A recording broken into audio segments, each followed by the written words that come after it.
Perfect.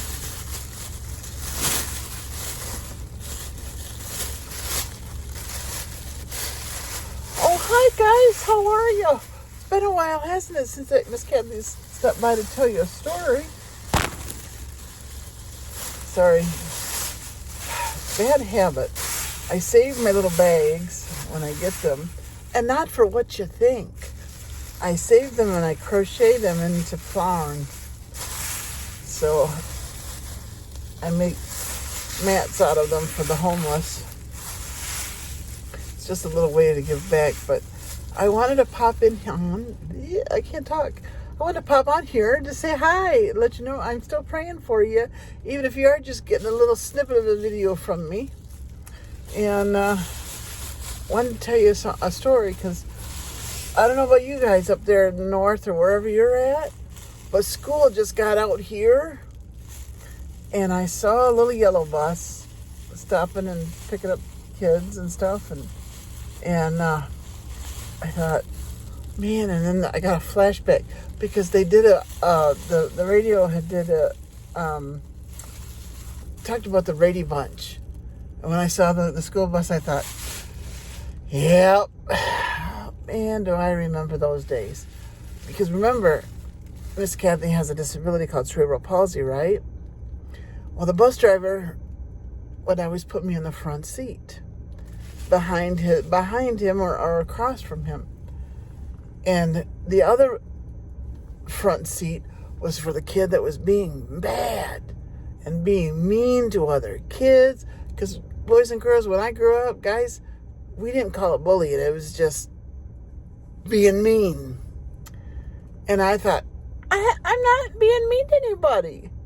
But he also knew that my braces and my walking, I couldn't walk to the back of the bus or back to where I needed to be. So every day, I sat on the front row, and every day, Ricky Hansen picked on me. And Ricky picked on me bad, and he poked at me, and he prodded me. I mean, every day I was just fumigating, in almost to tears. Well, then one day, I watched a particular show called The Brady Bunch. And that night, little Cindy ran up to her room and booed on her bed and just cried and cried. And of course, Mama Brady had to go up and say, little Cindy, what's wrong? And she went up and she talked to her, and she did this and did that. And Mama said, it'll be this way, that way. Sorry, I'm moving my arm. And talked to her and everything.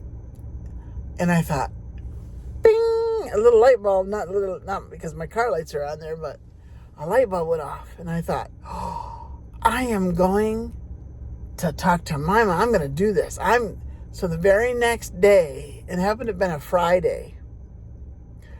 So as soon as school got out, I got home and I went up and I tossed myself on my bed, and I'm crying and waiting for Mom to come, and she finally walks in, Kathy, Annette, and I'm like, so I let the waterworks go, and I'm crying, and I'm like, and she's like, I can't handle a word you're saying when you're mumbling like that. What's going on? So I said, well, Ricky, he picks on me. And she said, Kathy, Annette, let me tell you something. Life is going to be hard for you. And if you want to lay here in bed, I could give you something to cry about and let you stay in bed and punish you. But, life's going to be hard. And the only piece of advice that my mama gave to me that very day was suck it up, Buttercup. Because it's not going to be easy for you. And life hasn't been easy for me. I mean, as you can see, I've earned my gray hair, and life's never easy for you either. My little trick didn't work for me, but I've learned something, and I've learned a phrase over the years. And when things get going tough and get going and I'm struggling with this or that, it's suck it up, Buttercup. pick up your pants, put your big boot, put your big, your big girl, you put your boots on by your straps, you know, pick up your big girl undies and, straighten them out and get on with life. And every now and again I hear that. I don't hear that phrase very often, but I do. And I think, okay, I got to muddle through this. Lord, I got to do it with you, but I got to suck this up, and I got to change my attitude about it. And that has helped me to have a better outlook on life, to just not necessarily suck it up, but to give it to God and say, okay, Lord, I'm muddling through, and little Ricky's picking on me day after day after day after day, all through elementary school. He picked on me. And he picked on me. And day after day, every year that I took the bus, I sat in the front seat. Didn't like sitting in the front seat or the front row, but it is what it is. So I had to learn to suck it up and enjoy it and turn it into a good thing. And which I did. I got to enjoy sitting in the front seat so much that when the little ones, I call them babies, the little ones, the little kids, the first, kindergartners, first graders would sit with me, and we'd sit there and we'd talk and we'd play. I'd play with them and I'd keep them company. And after that, the bus driver knew that, hey, Kathy really enjoys, helping these little ones out. So she'd get a fussy little 1-year-old, I want my mommy. Or a little boy, I want my daddy. I don't want. And they would come to sit with Miss Kathy. And I'd sit there and we'd play games. And one of them is on my Facebook page, one of the young ladies. She said, Kathy, you let me sit on your lap even though I had peed my pants because I was so scared. I said, yes, I did. Thankfully, it was the ride home and not the ride to school. But that's what I'm saying. That's why I say I made I made lemon out of lemon juice kind of thing, No matter what you're going through, no matter what your struggles are, no matter how tired you are of what's being dealt your way in life, give it to God and say, Lord, tie another knot in because I can't do it anymore. Show me your direction. Show me what you need. Help me, lead me, guide me. And he will.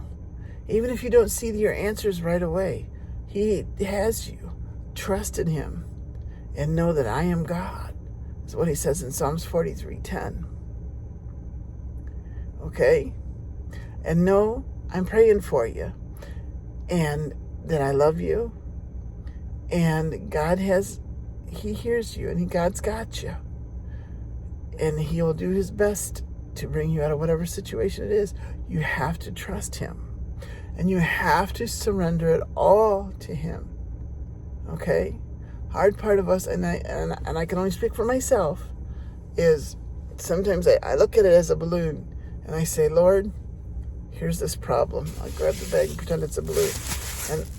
And here's the string, right? And I say, Lord, here's my problem. But you know what I do when I give it to the Lord? I hang on to that little string. And I think, Lord, this is my problem. Little Ricky's picking on me. You got to take care of him. You got to change this, and da. But I don't let go and give it all to God. We have to totally surrender and let it float away and lay it at the foot of the cross. Without doing that, it'll eat at us. Not at little Ricky, but at us. Okay? And side note, his senior year in high school, my sophomore year in high school, I was grading papers for the history teacher. And so I went to the cafeteria and I'm grading papers. And he came into the cafeteria. And I saw him and my blood started, I'm like, oh. And he said, Kathy, he said, I need you to forgive me. Will you please forgive me? And I said, Ricky, I forgave you a long time ago. And he said, you know why I was so mean to you? And I said, no. He said, because the other kids were mean to me. And so it was a trickle-down effect. They were mean to me, so therefore I was mean to you because I could get... And you never retaliated. You never raised your voice at me. You never raised a fist at me. I always kept it to myself. I mean, I tried to go home and cry on my bed and go, oh, I wanted sympathy from Mama, but Mama told me, what? To suck it up, Buttercup. Because life is hard. And now I can give it to my Heavenly Father and say, Lord, I think I bit off more than I can chew. Can you get me out of this mess? And He does, in His way, in His time. So remember that, boys and girls, ladies and gentlemen. God does hear you, but it's always His timing, and His timing is perfect. And if you need prayer, give me a symbol of some sort. Leave me a comment, leave me a smiley face, leave me a crying face. God knows what you need of. Or if you want to leave a comment, please leave a comment and I will pray for you. All right? Take care of yourself. God bless. And remember, life's always an adventure.